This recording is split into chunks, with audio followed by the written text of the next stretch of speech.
Hoy vamos a revisar lo que tiene que ver con enfermedades valvulares.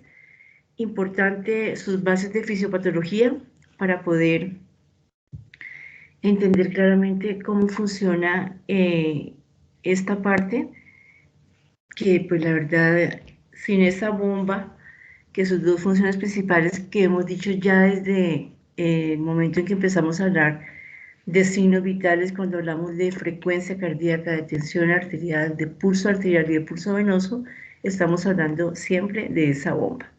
Una bomba que va a tener dos funciones importantes: corazón derecho, encargado de aspirar, y corazón izquierdo de impeler o de expulsar. Y esa función debe ser sincrónica, debe ser una depende de la otra. Entonces, cuando hablamos de enfermedades valvulares, es importante que tengamos en cuenta conceptos, ¿cierto? Como son, ok, que esas válvulas se van a poder dañar porque su función se altera, porque ya no están funcionando adecuadamente. Y recordar, primero que todo, antes de entrar en las lesiones, recordar que esas válvulas van a estar ubicadas en sitios importantes, como son el paso o el cambio o sí, el paso de sangre de los atrios hacia los ventrículos, tanto del corazón derecho como izquierdo. En el corazón derecho tenemos la atrioventricular tricuspide, en el corazón izquierdo la atrioventricular mitral. Recordar siempre que la mitral, el cierre de las válvulas es sincrónico. Ese cierre es el que me origina ruidos. La apertura nunca debe originar ruidos, porque cuando origina ruidos es en el momento en que yo puedo originar diagnosticar estenosis o chasquidos o algún retumbo que se pueda dar en el momento en ese paso de sangre. Igualmente vamos a tener válvulas ubicadas tanto en la aorta como en la pulmonar, válvulas que son, esas iniciales, las anteriores dijimos que eran auriculoventriculares, y estas son válvulas sigmoideas o semilunares, para el corazón izquierdo la aórtica y para el corazón derecho la pulmonar. Recordando también ustedes jóvenes que cuando yo ausculto un corazón, y más tardecito vamos a hablar de eso en sus grupos chiquitos, ya cada uno de sus docentes les dirá que la auscultación del corazón en cuanto a la parte valvular tiene unos puntos en los que yo escucho el paso de la sangre. Por eso son estratégicos, porque me dice por aquí está pasando, y escuche cómo su corazón está funcionando en el paso de esa sangre por puntos estratégicos. Y simplemente la relevancia de la auscultación que quería mencionarles es que cuando yo ausculto la aórtica, la voy a escuchar en el lado derecho, siendo que la válvula aórtica dije que era el corazón izquierdo, pero eso es por topografía, por el sitio en el que más cerca se siente. Pero recordar siempre que esa válvula es de corazón izquierdo, y la pulmonar la escucho también en un punto, en segundo espacio intercostal con línea parasternal izquierda, pero miren que digo izquierda y la pulmonar es del corazón derecho. Bien, entonces, cuando esas válvulas no funcionan bien, cuando ese cierre y apertura no se da adecuadamente porque está muy chiquito el orificio que llamo estenosis, o cuando se daña la estructura del aparato valvular complejo, como son las auriculoventriculares, porque tienen músculos papilares, porque tienen cuerdas tendinosas, porque tienen valvas, y cuando no están funcionando adecuadamente, se daña su estructura, entonces están originando las valvulopatías.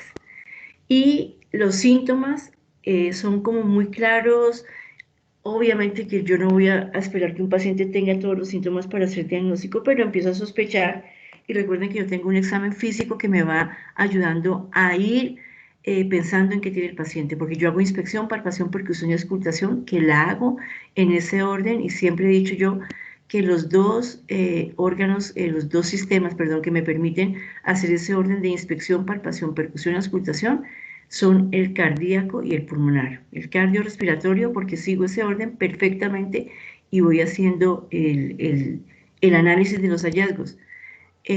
cuando yo hago soma, osteomiarticular, o sea, soma, cuando yo hago abdomen, genitulinario y otras cosas, el orden de pronto puede cambiar e incluso hay unas mediciones que se hace con cinta métrica, la cirtometría, o en fin, pruebas que deben ir complementándome ese examen físico.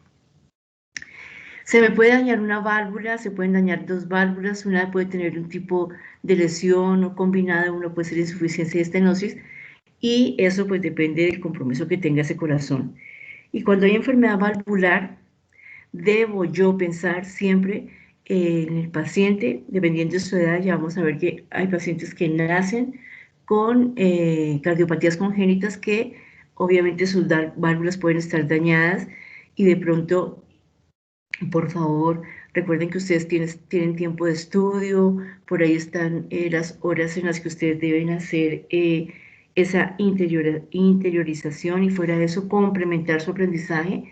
Les diría yo que le damos un poquito de cardiopatías congénitas, que así no esté en el programa, es complementario de todo esto, porque yo hoy no les voy a hablar de eso, nada congénito. Les voy a hablar de enfermedades valvulares como tal, pero si yo tengo un paciente pediátrico que nace con hallazgos en la parte auscultatoria, pues debo pensar en algo congénito, una persistencia de una falta del cierre del agujero oval, una persistencia en la comunicación auriculoventricular o auricular o interventricular. Entonces todo eso debo yo pensarlo, una tetralogía de Fadrón, una penta de Fallot, cosas que me pueden decir, mire lo que le está pasando al paciente.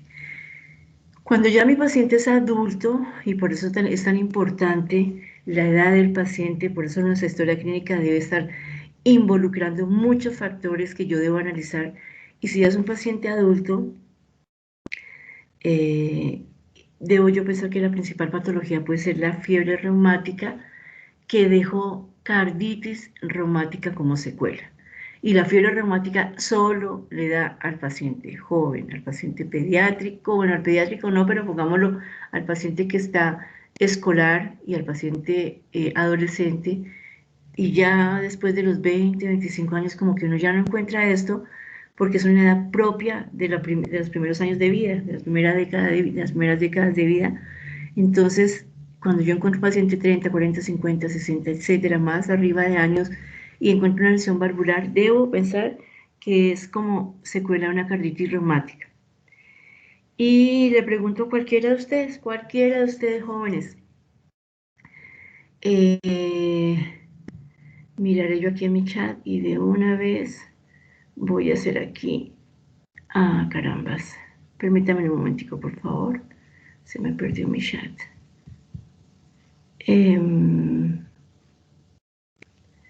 Un momentico, por favor. Carambas. Bueno, cualquiera que me quiera decir, cuando un paciente tiene fiebre reumática o tuvo fiebre reumática, ¿qué debo yo preguntar? ¿Cómo a ese paciente adulto que me pudo hacer ese daño valvular, qué le debo yo preguntar, jóvenes? ¿Quién me puede ayudar con eso? En el interrogatorio, ¿qué debo preguntar?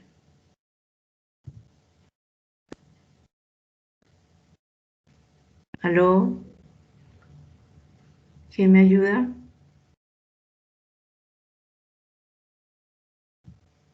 ¿Nadie?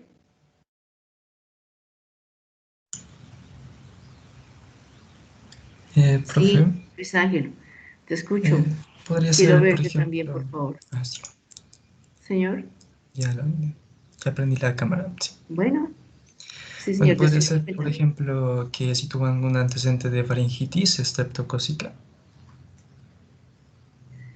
Sí, señor, exactamente. Entonces, pensar que el estreptococo, y mira que tú ya estás nombrando, el estreptococo beta hemolítico, que es el que generalmente me está produciendo, y tengo aquí un problema con el chat porque,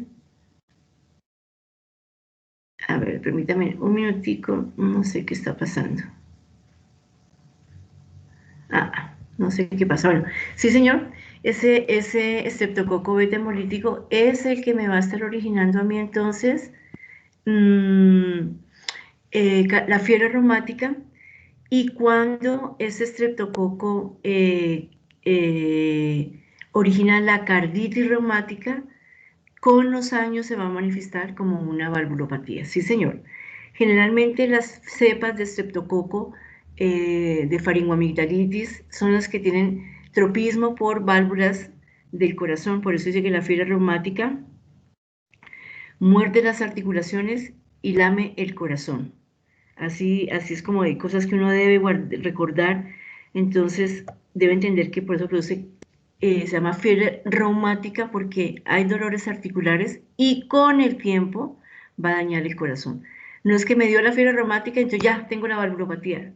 Es con el tiempo porque esas válvulas se van a ir deteriorando, aguantan, pero o están originando cambios. También hay que pensar, gracias Luis Ángel, si quieres puedes apagar tu cámara y muchas gracias por tu aporte. También hay que pensar que puede ser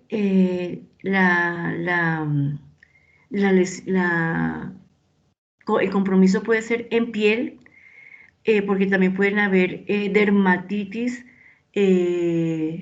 estreptocóxicas, que son frecuentes en los niños, esas sí son más frecuentes en los pacientes pediátricos, y entonces esas cepas también generalmente producen glomerulonefritis post-estreptocóxicas, pero no quiere decir que todas las cepas van a producir problema renal. La mayoría de las veces la frecuencia es que produzcan lesiones del tipo glomerulonefritis, pero también pueden producir carditis. Y las cepas de garganta también pueden producir glomerulonefritis. Entonces son dos cosas que uno no quisiera que un paciente como a consecuencia de esa infección estreptocóxica vaya a tener una lesión ni renal ni valvular. Pero eso puede suceder. Entonces son cosas que hay que tener en cuenta, cosas ay, no sé qué está pasando aquí, no, tengo algún problema aquí con mi chat. Bueno, en fin, voy a ver si lo voy solucionando a medida que vaya avanzando. Que nos van a ir, Profe, señor, ¿sí? buenos días, qué pena, una pregunta. Las glomerulonefritis que menciona, ¿se podría considerar que hacen parte de un síndrome nefrótico o son individuales? No, eso está metido dentro de los daños, dentro del síndrome nefrótico, sí, señor, es un síndrome nefrótico. Eso puede originarlo, sí, señor. Ya, gracias. Ok, vale, entonces vamos a avanzar entonces en la clase del día de hoy y siempre en la relevancia que les estoy dando es para que tengan en cuenta esta parte. Entonces, cuando yo encuentro una lesión valvular, recuerden que yo estaba haciendo examen físico, pero cuando yo hablo de lesiones valvulares, y ojo, jovencitos, ojo, que yo no ausculto un corazón para ver si tiene soplos, jamás. Ausculto un corazón, como lo vamos a ver más adelante, es para mirar su funcionamiento normal. Es que lo que yo debo resaltar y saber perfecto es el funcionamiento normal, y cuando encuentro algo anormal es es ahí cuando yo hago toda la relevancia. Entonces, eh, si yo digo que el paciente tiene una lesión valvular y o no estoy, no sé que tiene lesión valvular, pero eh, si el paciente eh, voy encontrando cosas y ya estoy haciendo auscultación. Entonces, en la auscultación, cuando yo ya he hablado de la frecuencia, el ritmo, el tono, el timbre de esos ruidos, porque esas son cosas que yo le debo, características que debo decir de los ruidos cardíacos, porque ¿qué ausculto yo? Ruidos cardíacos. Eso es lo que yo ausculto, en diferentes focos, en diferentes partes, en diferentes posiciones, pero cuando yo voy a la parte de localización de un soplo, entonces yo allí voy a tener que decir que dónde se encuentra ubicado, ¿cierto? Entonces, en la localización donde yo lo encuentre con mayor fuerza, allí voy a decir que está la lesión valvular. Cuando yo ponga mi fonendo en los diferentes focos de auscultación, incluso hay unos que pueden ser accesorios o en otros focos que no son los 4 o 5 en los que yo debo siempre pensar en precordio, porque tengo posteriores que también me ayudan a pensar en lesiones. Ahí debo decir, aquí está el origen de este problema en el paciente. Luego diría, y no sé si alguno de ustedes jóvenes es músico.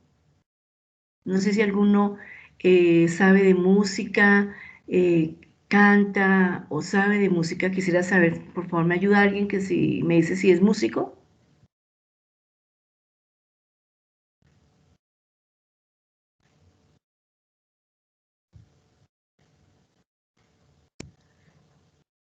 ¿Aló? Jóvenes, estoy hablando con ustedes, por favor, me pueden decir no o sí, porque es que yo hablo y todo el mundo queda callado. ¿Nadie es músico, ninguno? ¿O el que es músico me puede ayudar, por favor? No, profe. Ninguno. Ok, porque es que me gustaría saber si son o no músicos, porque resulta que cuando yo estoy auscultando soplos, yo debo decir aquí, hay un carácter que es más musical y cuando tengo estudiantes que son músicos me ayudan mucho en esta parte porque carambas, jovencitos, tengo un problemita aquí ay, Dios mío, ¿qué hago yo con esta cosa que tengo mi pantalla con una cantidad de cosas que no me dejan ver? Bueno, esperemos que se me vaya quitando. Listo, no sé qué pasa.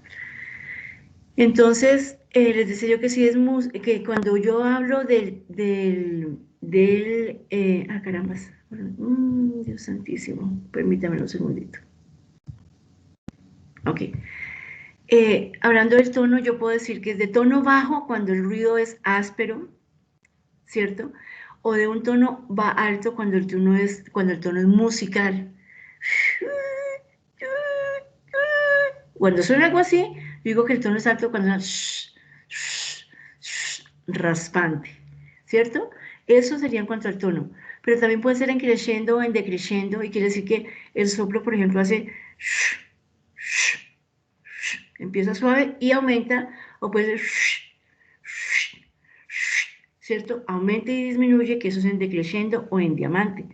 ¿Y cómo voy aprendiendo yo eso? Poco a poco. Esto no es fácil, esto es de dedicarnos, de oír, de agudizar, de que mi oído se acostumbre a cosas que el médico es capaz de interpretar. También yo debo, en la parte de cuando yo voy hablando de lesiones valvulares, yo debo decir entonces el grado de intensidad y por favor, esto es universal y no es que mi profesor dijo, mi profesora dijo, es que ella dice, es que ella le gusta. A mí me gustan las cosas actualizadas, a mí me gustan las cosas como con compromiso, como digo yo, que tengan un soporte. Entonces no es que a mí me guste o no me guste, sino que Levine, y eso lo sabe todo el mundo y en todo lado, puede que Argente diga no sé qué cosa, puede que García Conde, que Selmo Seleno, que Cediel, no sé, los diferentes autores puede que hablen de ciertas cosas, pero es que esto es universal y Levine habló. Y por eso cuando yo hablo de dolor precordial que me hace sospechar en, en, en una isquemia miocárdica, yo digo que pues, el paciente puede tener signo de Levine, y no digo el signo de Argente, porque Argente lo escribe, no, es el Levine que es universal, y que se aprieta el pecho y que se inclina, ya lo veremos, lo iremos aprendiendo. Pues aquí Levine dice que hay 6 grados de 1 a 6 y el 1 es muy suave, casi no se ausculta y el paciente y el médico, el explorador, de pronto escuchó un ruido y le pareció que había algo muy tenue, pero jovencitos, esto no quiere decir que dependiendo de que si es suave, el daño es chiquito y que si es 6, el daño es severo. Simplemente es en cuanto a la intensidad, porque puede tener un soplo grado 1 que casi no se ausculta, pero el daño es severo. Un soplo grado 2 es que ya lo puede escuchar con más facilidad. Grado 3 es un soplo fuerte, es un soplo más fácil de escuchar, prominente, pero no fuerte.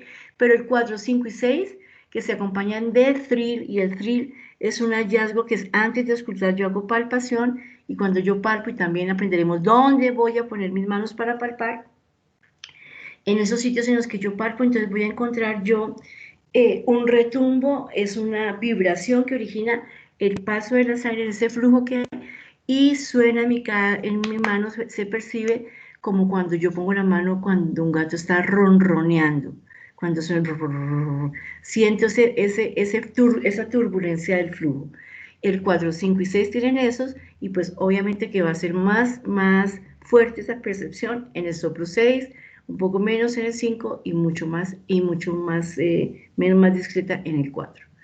El timbre era lo que les decía aquí, de que sea musical o no, y el carácter musical, no crean que va a sonar arpas, arpegios, nada de eso, pues yo sé algo de música porque estudié en el conservatorio gramática musical, pero pues pensé que alguien de pronto sabía, para que me ayudara con su concepto y me pudiera, que pudieran entender un poco más, pero ni tampoco sino que el ruido no es tan áspero como les decía, o sh, sh. Esa diferencia de ruido, lo podemos decir que el timbre es musical o no. La irradiación tengo yo que saber y siempre se irradia hacia donde va el flujo de sangre porque la sangre o se puede devolver porque hay una estenosis y cuando hay estenosis el orificio de la válvula es mucho más pequeño y entonces esto origina mayor resistencia al paso de sangre o puede haber una turbulencia, una insuficiencia, un retumbo que se origina y eso me puede originar entonces el sitio del paso de sangre hacia donde se va a irradiar. Ubicar el ciclo cardíaco que también lo van a aprender hoy con sus docentes en la parte de exploración física e igual a medida que vayamos avanzando en toda esta parte, que pues están corticos los tiempos, pero debemos ir aprendiendo, cuando se dice que es sistólico o cuando se dice que es diastólico, pues obviamente coincide o no con un pulso arterial, está en sístole o está en diástole, y esta parte de que sea proto, tele, meso, pan, u holo diastólico o sistólico, pues la verdad, jovencitos, es más de literatura que de cualquier cosa porque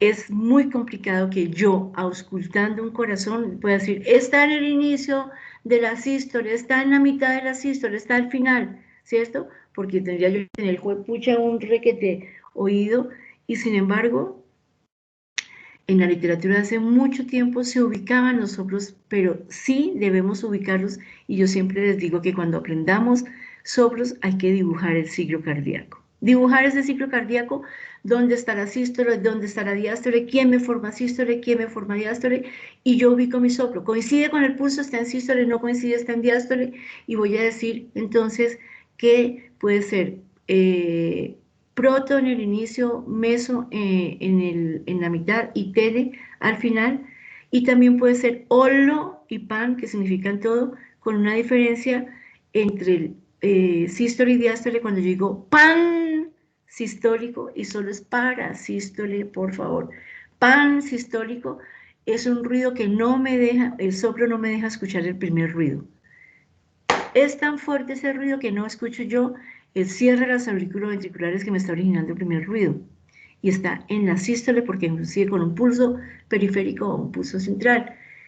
En cambio, yo digo, puedo decir holo sistólico o holo diastólico o pan diastólico, en el cual holo diastólico me deja oír el primer ruido, el segundo ruido, porque estoy en diástole, y son sinónimos pan y holo, que significa todo, pero eso para diástole, pero en sístole, solamente en sístole utilizo pan sistólico cuando no escucho primer ruido, y cuando el soplo me deja escuchar el primer ruido, entonces voy a decir que el ruido se llama holo sistólico.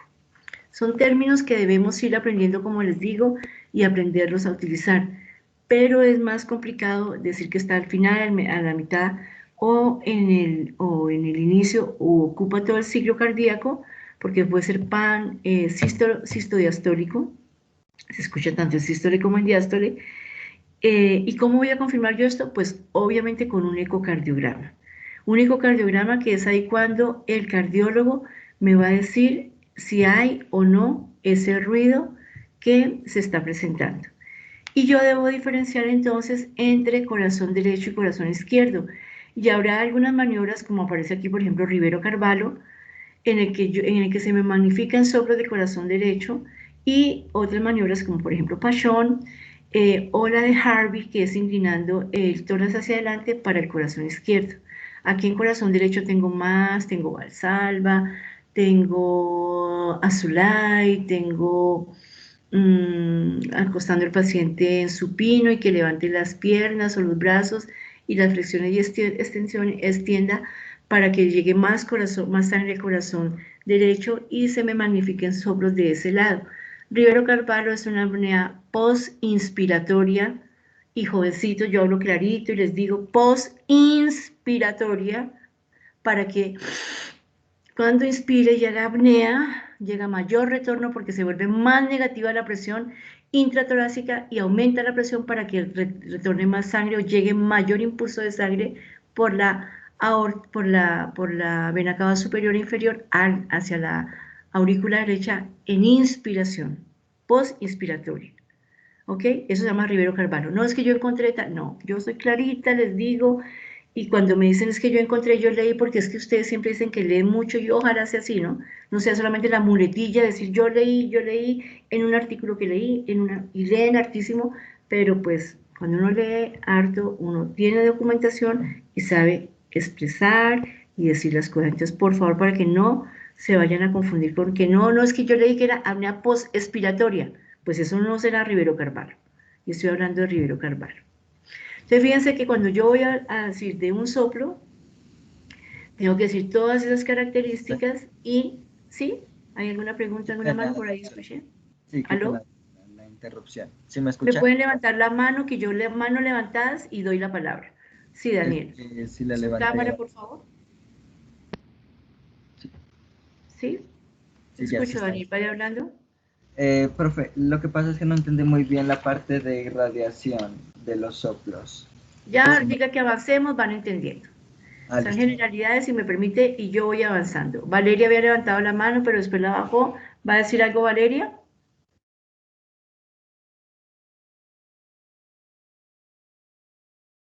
¿Aló? ¿Aló, Valeria? ¿Va a hablar o no va a hablar, Valeria? Que por ahí vi una mano levantada. Bueno, ok. Y es que por aquí la sigo viendo levantada, no sé de quién sea una mano, porque es que no, tengo un problema aquí que no puedo ubicar a las personas en el chat. ¿Aló? ¿Sí? Soy Valeria, profe, qué pena, sino que no me coge el audio del computador, me pasa el celular. Lo que sucede es que no entendí muy bien la diferencia entre holo y pan, pues pan sistólico. Ya. Ok, vale. Es para el primer ruido, Valeria, y para todos. Es para el primer, solo es una cualidad o una calificación que yo le voy a dar, una característica que le voy a dar cuando el ruido, tú dices pan y olo, esos prefijos son que indican todo. Cuando digo cefalea, cefalea, ¿cómo diría yo aquí? Holocraniana, pancraniana. Bueno, pues pancraniana no utiliza uno dice holocraniana, pero el término pan y holo significan todo. Cuando yo estoy hablando y solo de ruidos de sistólicos, solo para sístole, no puedo utilizar el término como sinónimo de decir oro sistólico igual que pan sistólico. No puedo. ¿Por qué? Porque solo en primer ruido. Pan sistólico es un ruido que me opaca, no me deja oír el primer ruido. O sea, el soplo pansistólico, y por eso yo digo siempre pan, suena tan duro, es tan intenso que me tapa el primer ruido.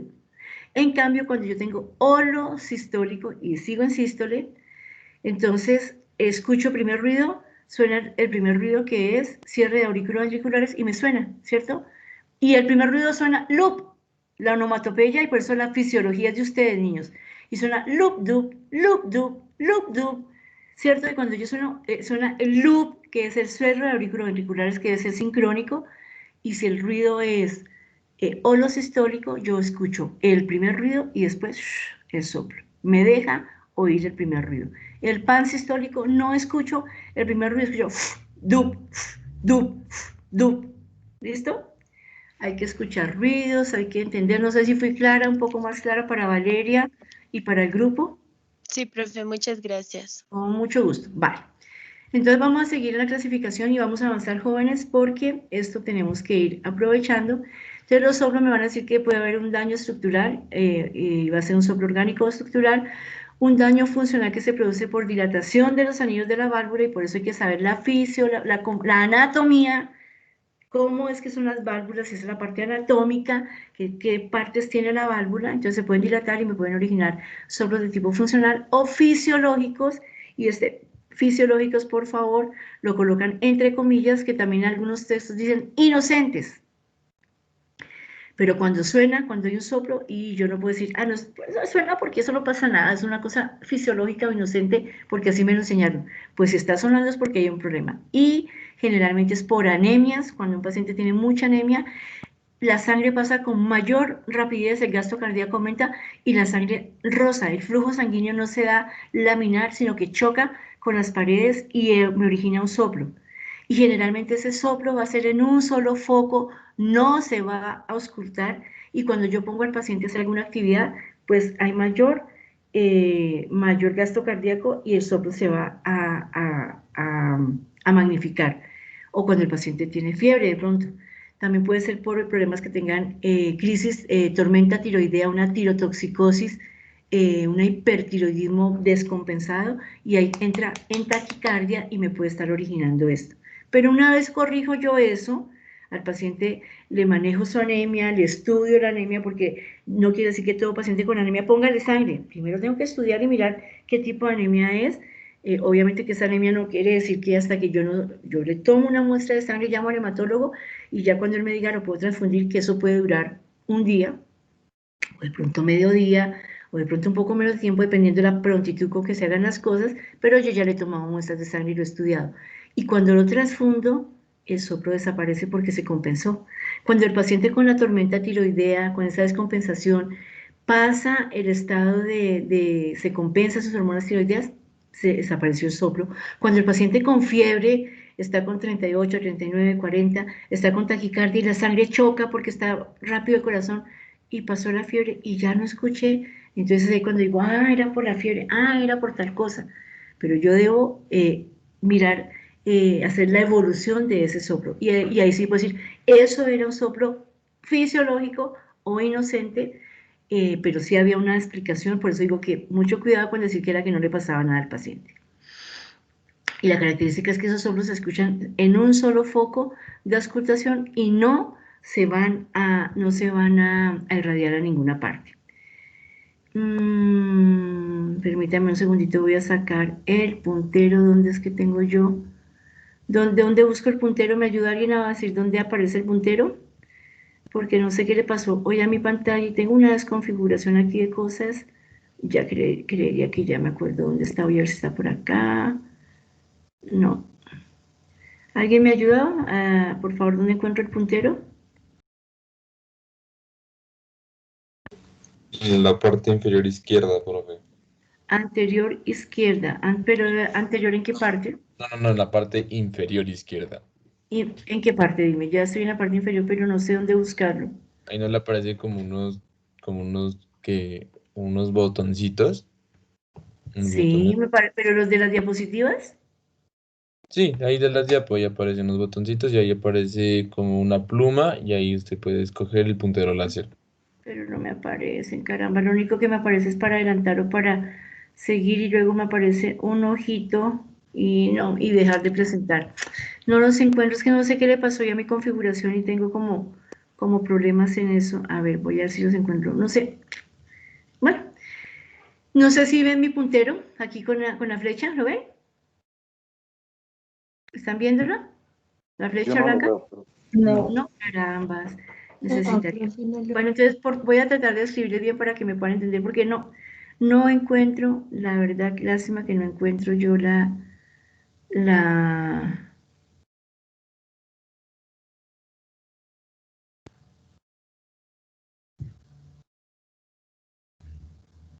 carambas, no la encuentro. Bueno, entonces jóvenes, aquí, de este lado, entonces nos vamos a ubicar en esta imagen. En la parte del, recuerden que cuando yo miro una imagen así en un plano, como estamos viendo esta, todo lo que queda en el lado derecho es el izquierdo del paciente. Entonces, del lado izquierdo, que es la parte más superior de la figura, tengo yo inicialmente aquí la aurícula izquierda y luego tengo el ventrículo izquierdo. Ay, no puedo encontrar, lástima que no encuentre ese bendito puntero, lástima, lástima, lástima.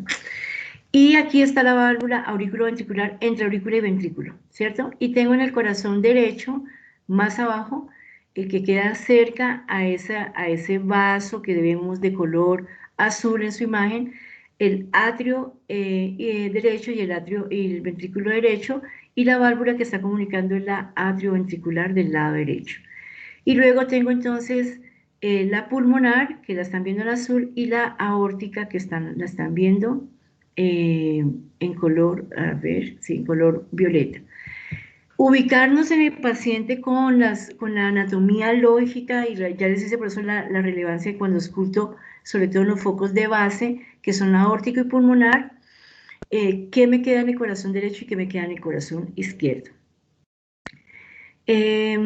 Entonces, voy a dar el nombre a la válvula que está dañada, entonces voy a decir, tiene una valvulopatía mitral, tricuspidia, aórtica, o tiene de la válvula aórtica y de la mitral, dependiendo de donde yo encuentre el sitio donde yo encontré el compromiso, pues voy a decir que esa es la lesión, pero también debo decir si tiene estenosis, si es insuficiente o tiene doble lesión, ¿cierto? Yo tengo que aprender por clínica, decir, cuando yo hospitalizo a un paciente y el paciente tiene una enfermedad valvular, yo coloco paciente con valvulopatía mitral tipo estenosis o tipo insuficiencia, debo decir, y tengo que hacerlo, y eso es por examen físico, y no esperar. Y muchas veces la gente pone el paciente con enfermedad valvular, así gigante como lo puede saber el paciente, y no le pone ningún dato agregado.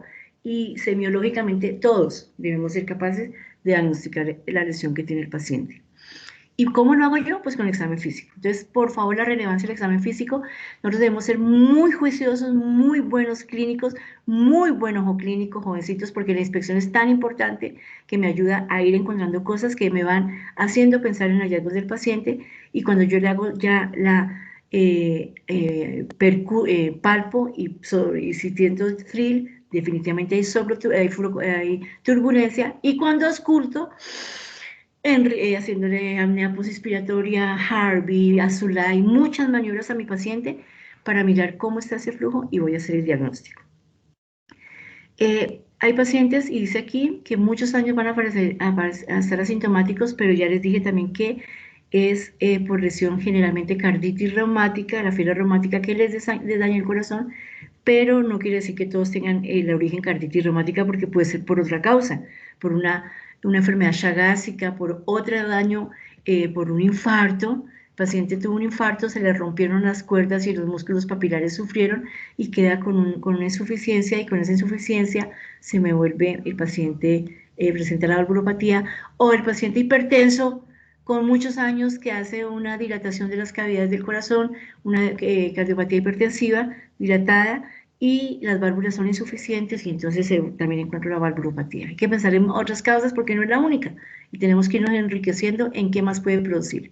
Entonces vamos a hablar de la estenosis mitral, vamos a irnos al corazón izquierdo, todos ubicados en corazón izquierdo, y cuando yo digo estenosis, quiere decir que el orificio que me comunica el paso de la sangre, la aurícula izquierda, el ventrículo izquierdo, se encuentra estenosado, o sea que es más pequeño de lo normal. Hay una estrechez de esa válvula atrioventricular izquierda. Y eso me va a originar entonces, como consecuencia, puede originar que el paciente, que la aurícula deba hacer más fuerza para pasar sangre hacia el ventrículo izquierdo. A mí me gustan mucho las imágenes, a mí me parece que esa es como la forma en la que podemos aprender más. Entonces, esta imagen, así como cuando les enseñé la parte de síndromes pulmonares, con el alvéolo ojalá se les haya quedado grabado y qué le pasa cuando está en sus diferentes momentos. Aquí miraremos entonces este corazón.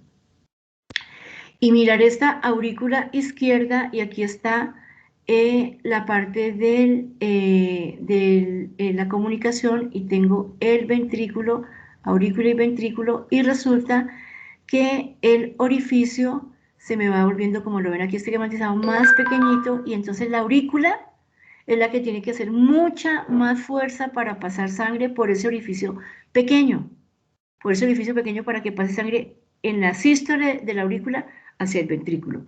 Entonces, ¿qué le pasa a esa aurícula cuando hace fuerza? Pues se hipertrofia.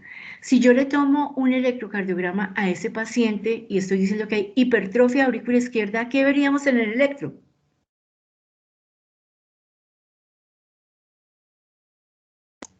Crecimiento, profe, buenos días. Crecimiento en las derivaciones B5 y B6. No, aurícula es aurícula. Perdón. Eso es el ventrículo. ¿Cómo vería la aurícula?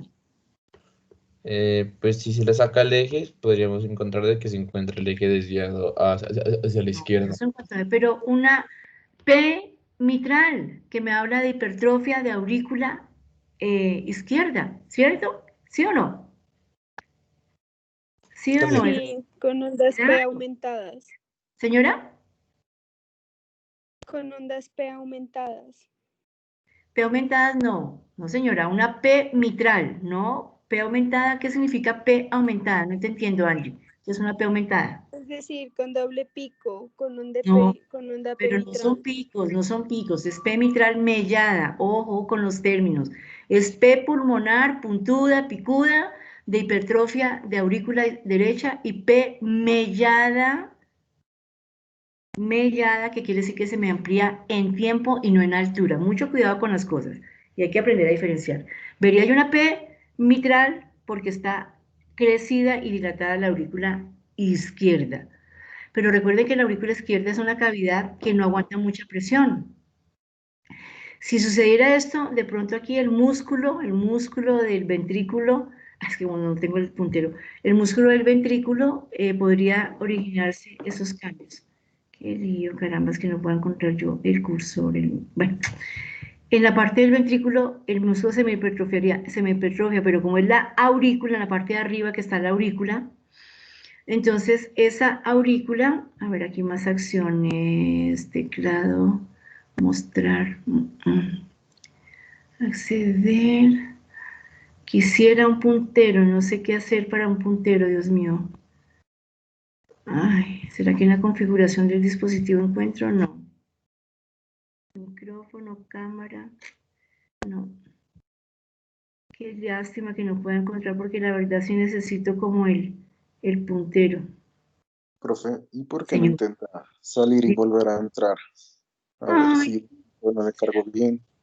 Sí, yo no sé qué pasó, pero la verdad, mira, tengo problemas porque el chat no lo veo a veces, se me pierde, no sé qué pasa, la verdad no sé cuál es el problema, pero bueno, avancemos. Ay, aquí, en estas cositas, no, pero esto todo es de, aquí ya lo encontré. Ay, creo que ya lo encontré, bueno, les cuento.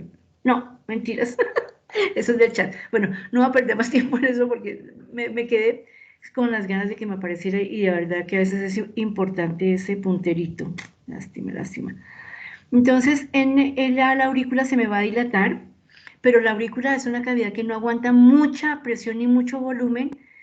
Bueno, tanto presión no, porque la presión sí la va a aguantar, porque recuerden que dentro de la fisiología del corazón, el corazón izquierdo son cavidades de presión, por eso eyectan volumen, perfunden, y sobre todo ese ventrículo izquierdo, y las cavidades derechas son de volumen, son volumétricas, porque reciben todo el volumen, la aurícula derecha recibe todo el volumen de retorno venoso, y son volumétricas. Las de corazón izquierdo son de presión. Entonces aquí no hablemos de que no es que no aguante presión, sino que se va dilatando, pero esa dilatación no la aguanta mucho y va a empezar a producir problemas a nivel de las pulmonares, de las venas pulmonares, y va a empezar a aumentar la presión en las pulmonares, origina una hipertensión pulmonar, y por aquí decía, por eso es que me gusta más con la diapositiva, y aparece hipertensión pulmonar, pero esa hipertensión pulmonar que ustedes ven allí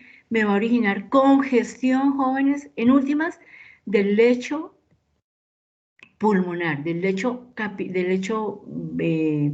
vascular pulmonar, y me origina un aumento en la presión alvéolo capilar y me va a estar originando entonces edema pulmonar como última consecuencia. El paciente va a estar con signos de edema pulmonar, pero en este caso es de origen cardíaco, cardiogénico, porque cuando yo hablaba del edema pulmonar allá, porque el alvéolo se llenó de líquido, porque se congestionó, eso es otro cuento, pero aquí estoy diciendo que también se puede congestionar, pero por una disfunción de este corazón izquierdo. Entonces, todo esto que estoy diciendo es por falla del corazón izquierdo que me está originando ese problema. ¿Hasta ahí vamos todos claros? ¿Hay alguna pregunta?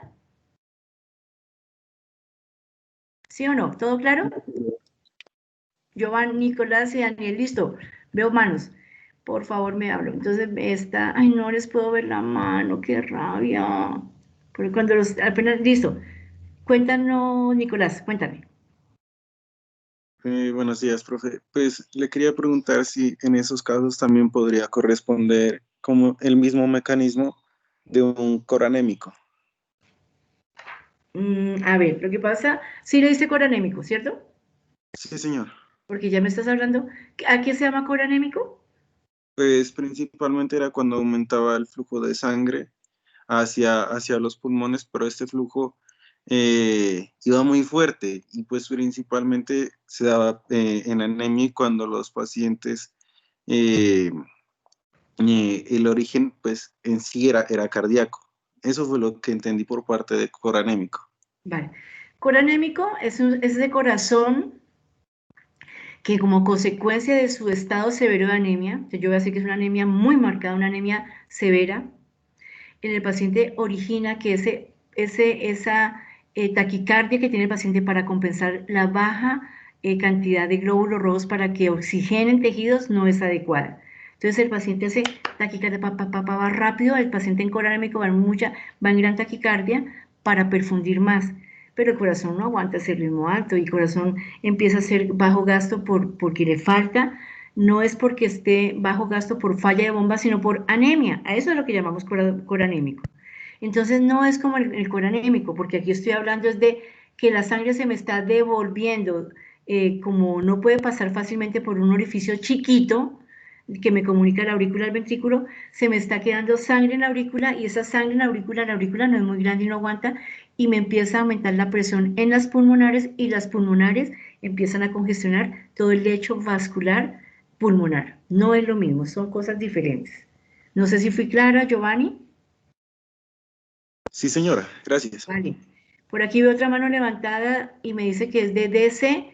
Vea, Daniel Santiago, ya aquí lo puedo por lo menos señalando. Daniel Santiago, ¿algo por comentar? Daniel Santiago Martínez, ¿tienes la mano levantada? Sí, profe, aquí estoy. Bueno. Le iba a preguntar si de pronto la hipercalemia puede generar una estenosis. No, no señor. No señor. La hipercalemia es aumento de potasio, pero no me puede originar daño valvular. No señor, esos no son casos de daño valvular. No, la verdad Gracias. no. Bueno, entonces estamos diciendo que el orificio es chiquito, más chiquito de lo normal. Se habla de superficie, porque es una superficie, entonces yo hablo de centímetros cuadrados. La superficie, jovencitos, ¿saben qué? Voy a salir porque la verdad necesito el puntero y así para mí mostrarles es importante. Voy a salir de la reunión y voy a volver a entrar, ¿vale? A ver si me carga todo lo que necesito. Permítame un momentico, ya vuelvo.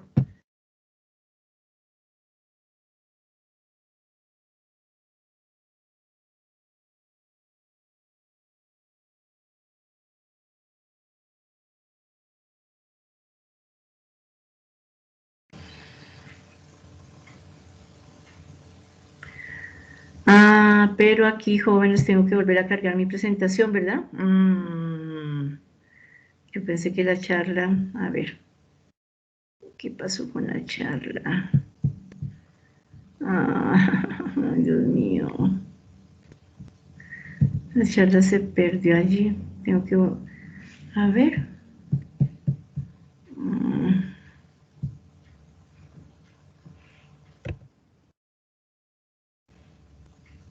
No, ahora sí me quedé fregada porque me pasé a otro lado. ¿Me están viendo la presentación? Sí, profe. ¿Sí la ven? Ya pues abrirla, pero ya se mira cuando está presentando. Pero yo aquí no puedo ver la presentación, me toca, si la veo, no los veo a ustedes. Bueno, esto es un lío. Ya no los estoy viendo. ¿Ven mi puntero ahí? ¿Ahí lo ven?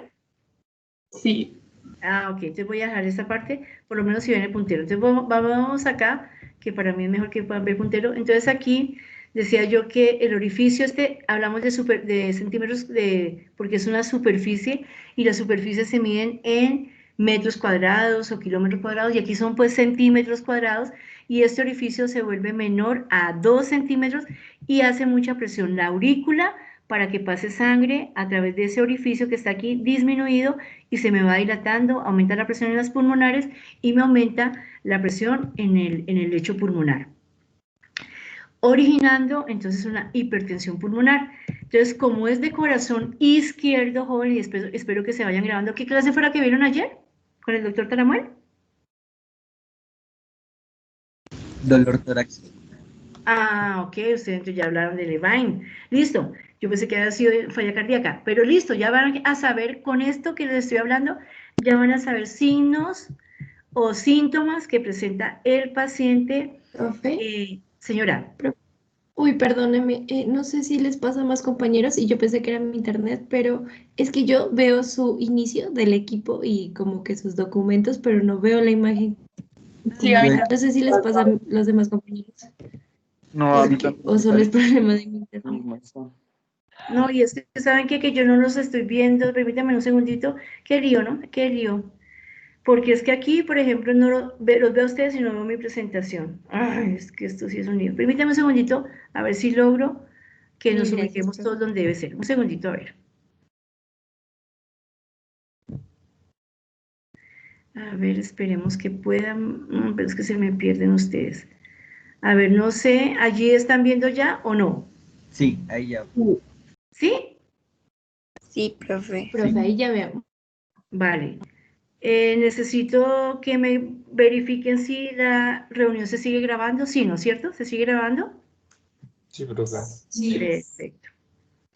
Entonces, jóvenes, pues me va a tocar dejarla así, en este tamañito, para que podamos ver, porque cuando la presento grande parece que se pierde.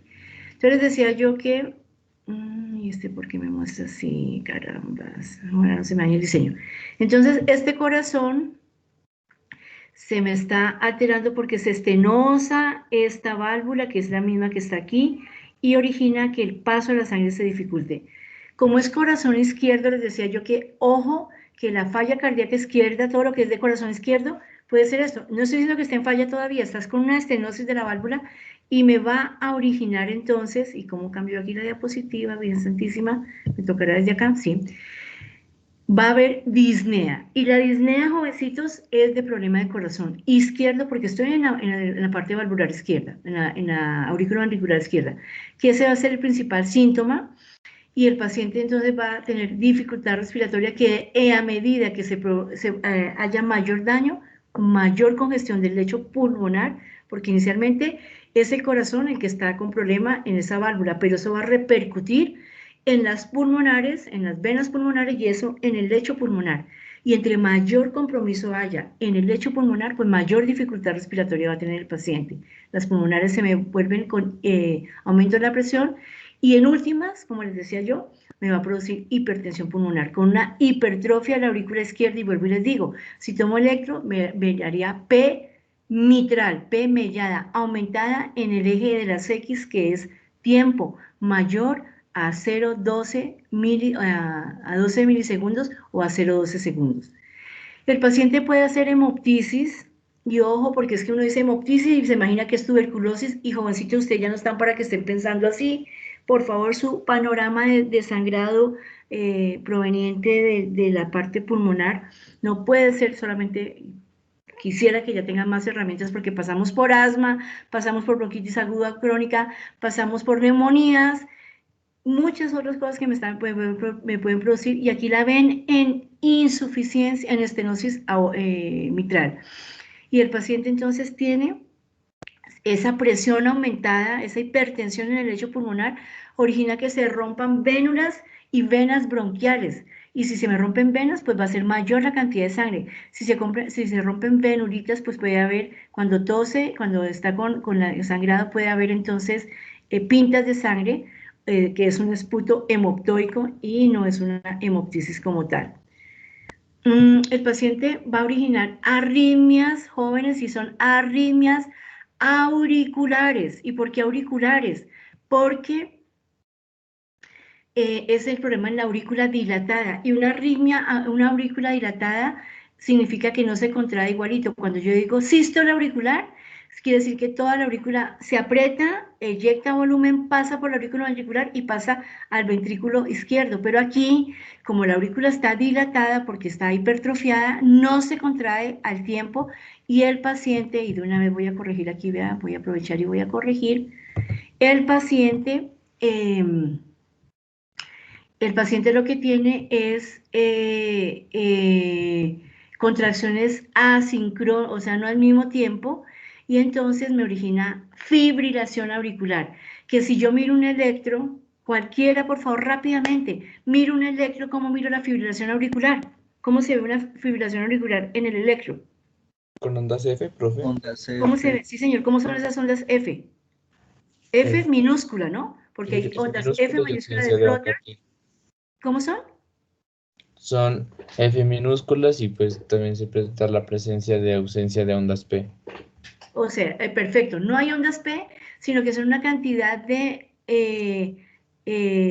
como serpentinita, como yo siempre digo, el flotter pues es más fácil porque yo digo que es el perro de Bart Simpson, ¿cierto? O es en sierra o en tiburón. Aquí son unas ondas por eso minúsculas de fibrilación, ausencia de onda P y R irregular, no regular. La distancia entre RR es irregular y por eso el pulso, yo puedo diagnosticar fibrilación auricular tomando el pulso periférico al paciente, porque el pulso tiene una arritmia, es arrítmica, no tiene ni ritmo ni regularidad, y está con una arritmia ese paciente, entonces digo, está fibrilando, y no me equivoco, fibrilando la aurícula, porque si fibrila el ventrículo está en paro, no hay eyección. La aurícula me origina fibrilación auricular, y el riesgo ya saben ustedes que es cardioembolia. Entonces, origina estas sístoles de tipo auricular, o fibrilación, o un flotter, o fibriloflotter que puede haber. El paciente siente palpitaciones, ¿por qué? Porque esa arritmia está originándole la palpitación, el paciente dice, hola, yo siento como una mariposa, y a veces dice que la siente como en la parte del cuello, porque como es en la aurícula, a veces se origina esa sensación como a nivel del cuello. Cuando la sístole es ventricular, generalmente la siente a nivel del epigastrio o en la parte de la punta, y aquí estamos en la parte de la aurícula izquierda. La facies, y miren aquí es con S jóvenes, porque es mi facies en singular y las facies en plural. La facies mitral es una facies tricrómica de 3 colores, y el paciente va a tener entonces una cianosis peribucal, una cianosis en los labios, un eritema en la región malar, y el resto de la cara se ve pálida. Tricromía mitral, la facies mitral, que me hace sospechar cuando yo veo una persona muy cacheticolor, o no muy, sino cacheticolorada, con cianosis en labios, y el resto pálido, yo digo, pucha, tiene facies mitral, y debo con mayor cuidado auscultar ese corazón buscando el soplo. Puede que no lo tenga, porque es que esto no es patognomónico, y si fuera patognomónico, nadie se equivocaría en el diagnóstico, pero me hace sospechar. ¿Dónde voy a ubicar el soplo entonces? El soplo va a ser en diástole, el soplo va a tener un componente, tiene unos componentes que es un reforzamiento presistólico, un chasquido de apertura y un primer ruido aumentado en intensidad. Aquí lo vamos a ver, el soplo. Si ven mi cursor, ¿verdad? Para que por favor me confirmen. ¿Sí están viendo el cursor? Perfecto. Entonces, estamos ubicados en este corazón izquierdo, jóvenes. Recuerden que vamos aquí en el corazón izquierdo. Entonces yo tengo esta válvula que está muy cerradito, la aurícula que está haciendo mucha fuerza para pasar sangre acá, y el ruido se va a dar en diástole. Entonces aquí tengo mi ciclo cardíaco que todos lo tienen que conocer, busquen fisiología de Gayton, porque cuando me dicen cuál fisiología, pues yo hablo de los libros de referencia. Gayton es la referencia de fisiología, Robin de patología, medicina interna, Harrison. Así uno tiene, en medicina, uno tiene que hablar de libros íconos, libros guía, que uno sabe que son, mejor dicho, el referente en la parte de documentación. Tengo aquí sístole y aquí tengo diástole, primer ruido que origina por mitral y tricuspidia, y hoy no les estoy enseñando fisiología, pero es para que me entiendan la imagen, y segundo ruido que tiene el componente arterial y pulmonar. Siempre primero corazón izquierdo, trabaja que corazón derecho, pero prácticamente los ruidos son sincrónicos, un poquitico antes la mitral que la tricuspidia, un poquitico antes la aórtica que la pulmonar. Y entonces tengo yo primer ruido y segundo ruido. Primer ruido y pequeño silencio me origina sístole, y segundo ruido y gran silencio me origina diástole. Y en la diástole es donde voy a originar, donde se va a originar este ruido de la estenosis mitral. Un ruido que es mesodiastólico, aquí lo ven en la mitad, pero como les digo, pues tampoco vamos a decir en qué parte, pero por teoría, si se lo saben ustedes, es un ruido que me va a estar originando un retumbo mesodiastólico con un chasquido de apertura, porque la válvula, niños, está cerradita y cuando al fin pasa la sangre, suena. Chasquido de apertura de la válvula estenótica mesodiastólico con un reforzamiento de R1. Y es un ruido que se va a producir. ¿Qué otro componente tiene? Retumbo mesodiastólico, chasquido de apertura, R1 reforzado, y me faltó algo más. Creo que esos son los componentes de la estenosis mitral, pero me hizo falta alguna cosita, no recuerdo. Bien, si se me quedó algo por allí, ustedes lo volverán a revisar, pero creo que les he dicho todos los componentes. ¿Quedó claro lo que le pasa a la válvula mitral estenótica? ¿Hay alguna pregunta? Profe, ¿Sí o no? Señor, el ¿quién habla? chasquido, Nicolás, Triana, Dale, Nicolás, el cuéntame. chasquido que usted menciona, ese siempre va a ser característico en la estenosis mitral. Esa parte no me quedó muy clara.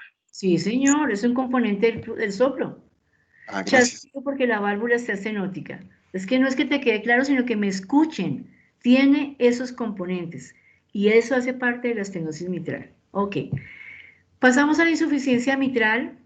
Seguimos en corazón izquierdo, niños, seguimos en el corazón izquierdo y ya no la vuelvo insuficiente, no la vuelvo estenótica, cerrado el orificio, el paso, sino insuficiente, que quiere decir que se dilata, se vuelve, no se cierra adecuadamente cuando pasa de la aurícula al ventrículo, no se volvió a cerrar porque la válvula se abre por la presión que origina en la aurícula izquierda, se abre y pasa la sangre, pero aquí no se cierra adecuadamente, queda el orificio entreabierto y se me va a devolver sangre del ventrículo izquierdo a la aurícula izquierda. ¿Cuándo? Cuando hace la sístole ventricular. Entonces es un cierre incompleto de esa válvula atrioventricular izquierda de la mitral y generalmente entonces se va a dar, ya saben, por enfermedad reumática. Hay daño en el se puede comprometer, recuerden que los aparatos valvulares auriculoventriculares o atrioventriculares son más complejos porque tienen anillo valvular, valvas, cuerdas tendinosas y músculos papilares, y me compromete todos esos componentes o alguno de esos componentes.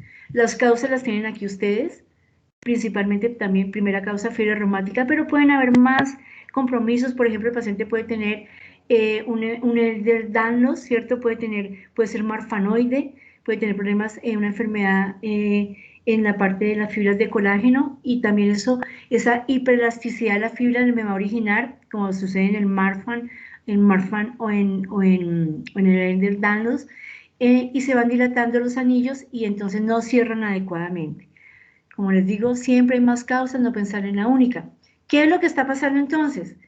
Que parte de la sangre del ventrículo izquierdo, ojo que es cuando hace la sístole ventricular, se devuelve hacia la aurícula izquierda. Y esa sangre va a hacer que en última la aurícula izquierda vuelva a tener problemas. Aquí vamos a volver a ver esta imagen para que sea más claro. Entonces aquí mire que el orificio no está completamente cerrado porque se dilató el anillo, porque se dañó el músculo, las cuerdas tendinosas. Recuerden que son como unos paracaíditas que tenemos aquí y que hace que se cierre cuando se origina la sístole para que no se me devuelva sangre desde el ventrículo hacia la aurícula, pero en este caso, esta es la izquierda, aquí está la región, aquí está la aurícula izquierda. Entonces hizo la sístole el ventrículo y como me quedó entreabierta la válvula, se me devuelve la sangre hacia la aurícula izquierda. Entonces, pero la sangre sale a menor presión porque a mayor presión la sangre va a salir hacia la aorta para perfundir tejidos cuando hace la sístole el ventrículo izquierdo. Entonces se devuelve a baja presión porque aquí se eyectó volumen por la aorta, sale para la aorta y perfunde todo, pero a menor presión sale a la aurícula. Y en últimas, con el tiempo, con el paso de los años, muchos años, se me empieza también a dilatar la aurícula izquierda. Y si se me dilata la aurícula izquierda, recuerden que esta aurícula no tolera mucha dilatación y me empieza a congestionar nuevamente, lo mismo que decíamos antes, las pulmonares, y el paciente empieza a hacer hipertensión del lecho pulmonar, pero mucho más tardíamente que la estenosis mitral. ¿Sí ven la diferencia entre la estenosis y la insuficiencia mitral?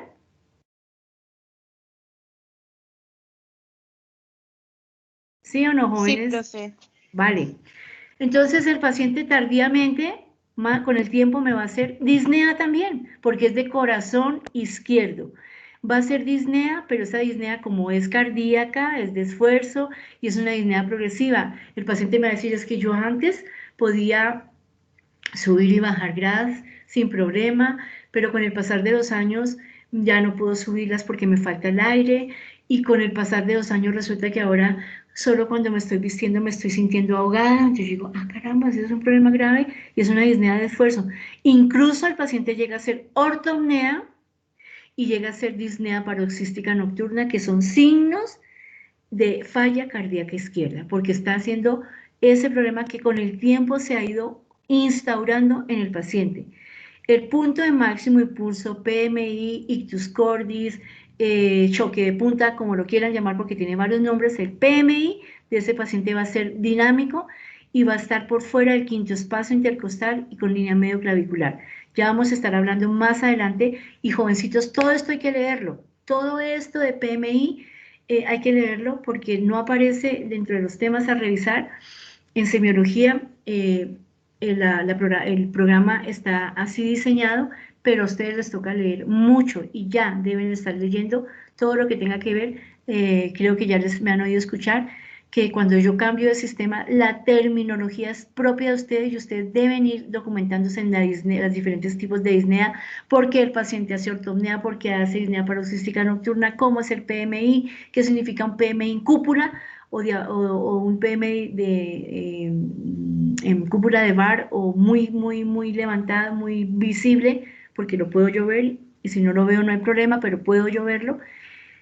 Este PMI del paciente es dinámico y está por fuera de la línea medio clavicular y del quinto espacio, entonces puede estar en el séptimo espacio intercostal y puede estar con línea axilar anterior o línea axilar media, y hasta allá debo hacer yo mi exploración física buscando ese PMI del paciente. Y si yo lo encuentro así, yo digo que este PMI me hace pensar en que hay un corazón izquierdo dilatado y crecido. Y el pulso periférico, cuando le tomo el pulso, es un pulso pequeñito. ¿Por qué? Porque como se dilató el corazón izquierdo, el ventrículo izquierdo, la sangre ya sale, pero sale no con mucha presión y el pulso se vuelve parvus et ard, pequeñito, un pulso pequeño que casi no me cuesta trabajo palparlo. Pero no está en taquicardia, porque si yo encuentro un pulso pequeño y rápido, hablo de pulso filiforme y me puede decir que hay inestabilidad hemodinámica, está un pulso pequeño. Y cuando yo digo pequeño, de pronto la presión arterial diferencial, que todos ya vieron tensión arterial diferencial es cercana a la sistólica de la diastólica, sistólica de diastólica, y entonces la onda de pulso es chiquita y el pulso por eso va a ser pequeño. ¿Dónde voy a ubicar el soplo? Pues este es sistólico. Si el anterior era diastólico, este es sistólico. Y es holosistólico. ¿Qué quiere decir? Que escucho el primer ruido. Loop, y suena el soplo porque si yo dijera pulso sistólico, no escucharía el primer ruido, es holo sistólico, es de tipo aspirativo, ¿cierto? En un tono bajo y se irradia hacia la axila. Entonces, alguno de ustedes me preguntaba, no entendí mucho lo de la radiación, pues aquí le explico, que hacia donde va la corriente de sangre es a donde se irradia, y en este caso hacia la axila, porque como es la eyección del ventrículo izquierdo, la sangre se va a ir hacia esa parte, y allá, y como está crecido el ventrículo por el daño a la insuficiencia mitral, se me empieza a dilatar el corazón y el soplo se irradia hacia la axila. Miremos el soplo, aquí lo tengo graficado. Entonces tengo un soplo que está en sístole, es holosistólico, pero me deja escuchar el primer ruido, por eso es holosistólico. Es un soplo que se me desplaza hacia la izquierda, y miren aquí el daño valvular, la aurícula ventricular no cierra completamente, y cuando cuando hace la sístole para eyectar volumen para la perfusión, resulta aquí está la aorta, aquí está la sístole ventricular, y sale sangre por la aorta a la economía. Entonces, en el momento en que expulsa sangre, se me devuelve sangre a baja presión a la aurícula izquierda, y con el tiempo se me va a dilatar esta aurícula. Se me dilata, entonces nuevamente miraré yo una P mitral, y es una P aumentada en tiempo. También se me originan arritmias con el tiempo, más precozmente es con la estenosis que con la insuficiencia, y es un soplo de bajo tono. Resulta, jovencitos, que ustedes tienen un fonendo y me va a tocar dar nombres, porque alguien que me abra cámara, quiero ver a alguna persona con cámara encendida, el que quiera, rapidito, pero así como rapiditico, quiero verlo, alguno. Porfa, rápido, jóvenes, colabórenme, alguien.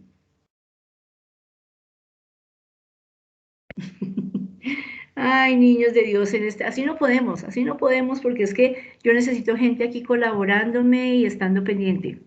¿Alguna persona que encienda su cámara? Profe, ¿ya?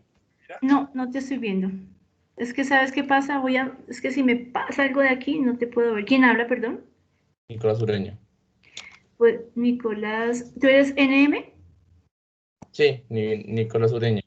Vale, ya, ahora sí te digo. Nicolás, ¿tú tienes ahí a la mano tu fonendoscopio?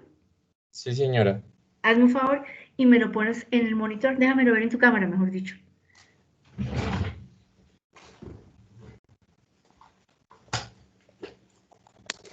Gracias, Nicolás. Muéstrame las partes de ese fonendo. Ve nombrándome las partes de tu fonendo, por favor.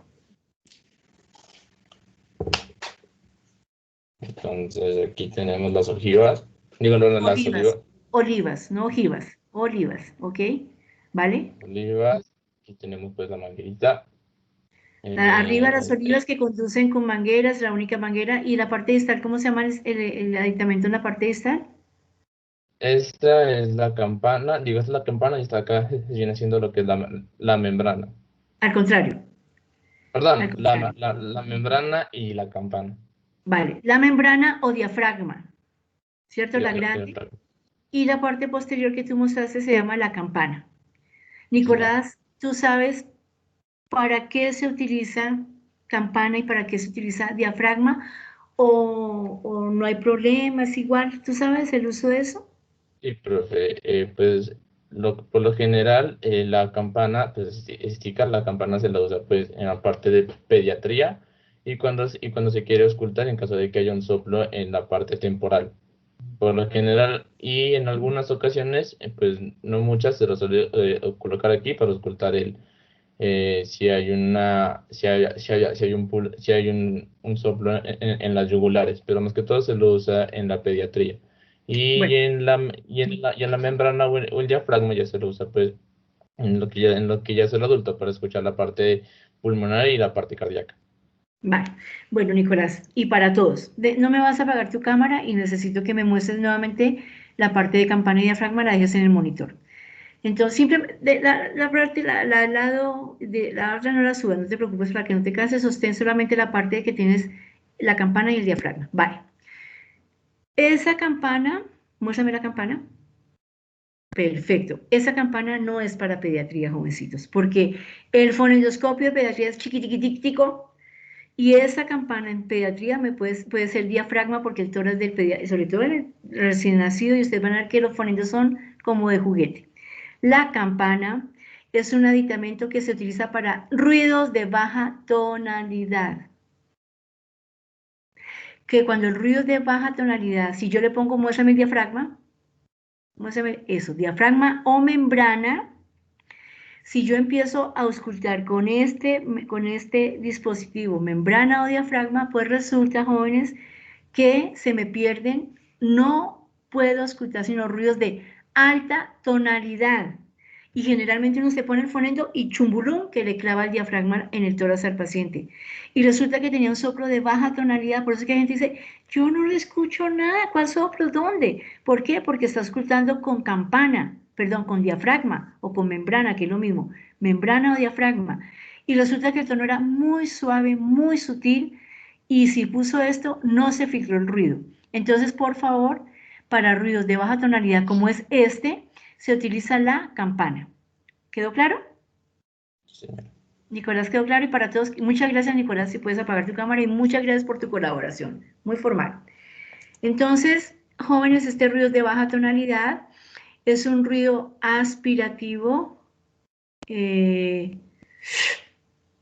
pero de baja tonalidad, que si yo pongo mi diafragma, no lo voy a escuchar. Necesito poner la campana para escucharlo. Y obviamente que va a ser en el foco mitral donde lo voy a escuchar. ¿Queda claro insuficiencia mitral, jóvenes?